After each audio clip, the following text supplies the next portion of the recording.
the implementation of the agreement is not the strongest point of the post-communist government, but even in case of Ukraine, when there is so many problems.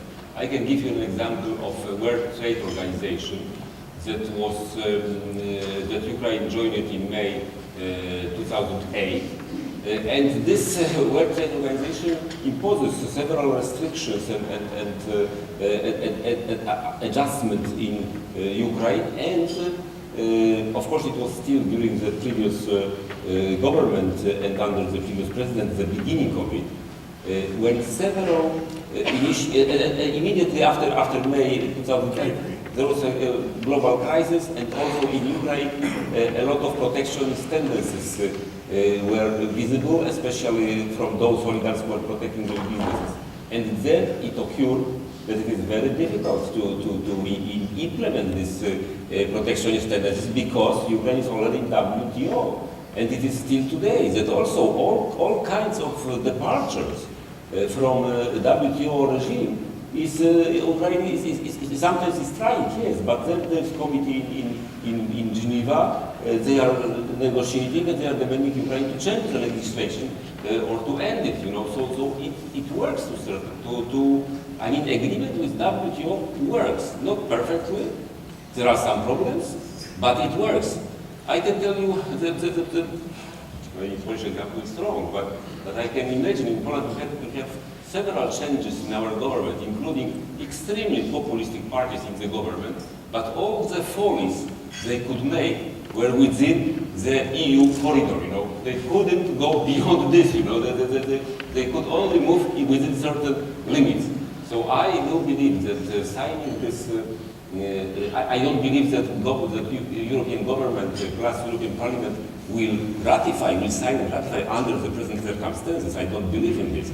But anyhow, I believe that having this agreement on the table and to press for steps that will allow to win signatures and ratification is useful, because even if this is partially and in the long run implemented, it will be very useful to step by step anchoring Ukraine with Western values. Without this, it's even worse.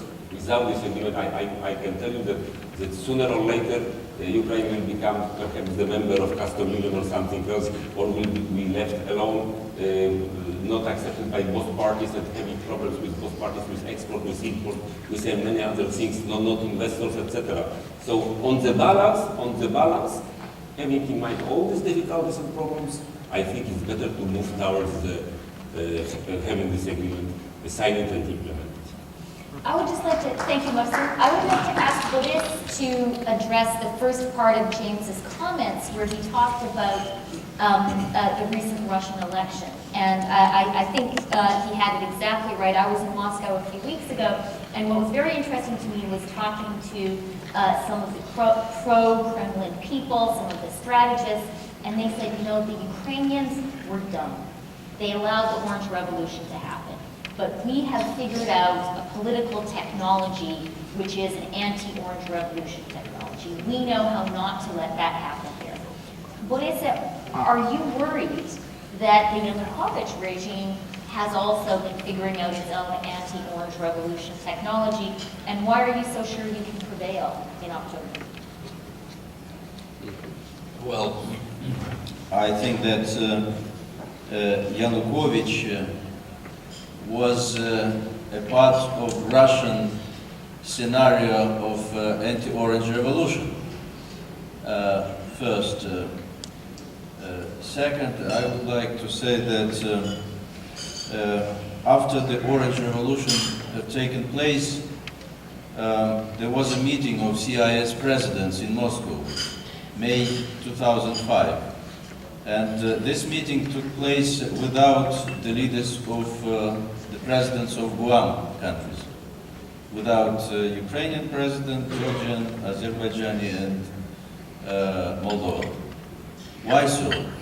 Because they came together under the leadership of Putin, and they had a secret meeting how to stop colored revolutions after failing to stop color revolution in Georgia and in Ukraine.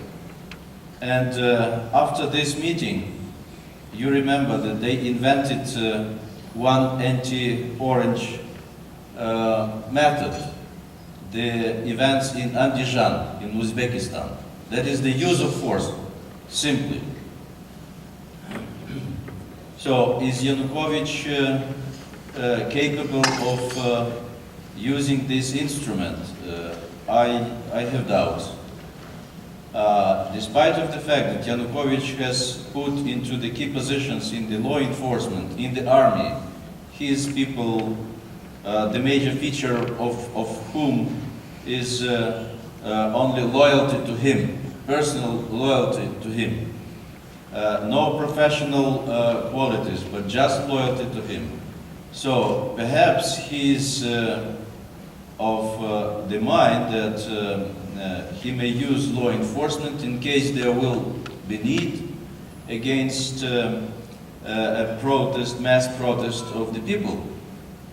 I don't believe that Yanukovych may use this instrument, first, and second, I don't believe that Russian policy, anti-orange policy, was efficient. So these were only the problems within the Ukrainian Democrats, which acted against the achievements of Orange Revolution and discredited the Orange Revolution, not Russians. The Russians were not capable of doing this. Of course, they disliked Orange Revolution. They saw in the victory of democracy in Ukraine the threat to their rule in Russia. So that's why they disliked Orange Revolution as the one which brought about democracy to Ukraine. And Yushchenko was only personification of this success of democracy. So they were trying to create as many problems as possible with Ukraine after the Orange Revolution. But they failed to stop economic exchanges because, strangely, but it was the fact that after the Orange Revolution, despite of all anti-Ukrainian rhetorics, the trade turnover between Ukraine and Russia was growing year after year. So this is one of the examples that the policy of Russia was not effective enough to stop Orange Revolution in Ukraine. Only Ukrainians stopped Orange Revolution by themselves. That's another good tweet, although a depressing one. Do we have any other people who would like to make a remark? Absolutely. Can I speak? I'm at the mic.